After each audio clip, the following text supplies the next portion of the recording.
திமுக வந்து என்ன சொல்லுது, போய் மக்கள் கிட்ட பிஜேபி உள்ள வந்துடும், மோடி வந்துருவாரு, இந்த ராமேஸ்வரத்தில் பிஜேபி ஜெயிச்சிரும், இப்படி பொய்யான தகவல்களை என்னங்க ராமேஸ்வரத்தில் பிஜேபி ஜெயிக்க தான் போகுது.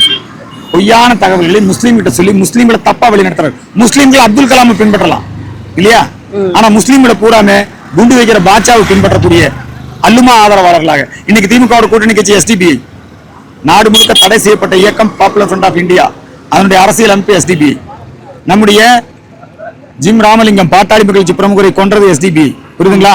இந்த கட்சிகளோட கூட்டணி வச்சுக்கிட்டு கோவை குண்டுவெடிப்பு கைதிகளுக்கு முறைகேடாக நிதி வசூல் செய்து மக்களை ஏமாற்றி நீதிமன்றத்தில் தண்டிக்கப்பட்டார் ஜவாஹிர்லா, தண்டனை, சிறை தண்டனை.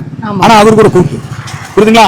குண்டு வைக்கிறவங்க கூட, போர்ஜரி பண்றவங்க கூட, போதைப் பொருள் கடத்துறவங்க ஜாஃபர் சாதிக்கு, அவங்க கட்சி திமுக கட்சி அயலகாணி.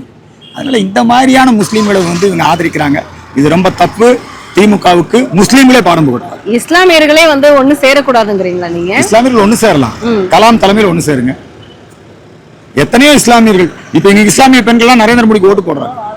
வக்பு சொத்தை இன்றைக்கு முழுக்க முழுக்க ஏழை இஸ்லாமியர்களுக்கு வக்பு சொத்து, முஸ்லீம் சொத்து முஸ்லீம்க்கு சட்டம் கொண்டு வந்திருக்காரு. பல பொய்யான தகவல்களை மு.க. ஸ்டாலின் பரப்பி இஸ்லாமிய மக்கள் மத்தியில அவங்கள வந்து துப்பாக்கி தூக்கக்கூடிய, அவங்களை குண்டு வைக்கக்கூடிய மதவெறியர்களாக மாற்றுவது கம்யூனிஸ்டுகளும் இந்த திமுகவும் தான்.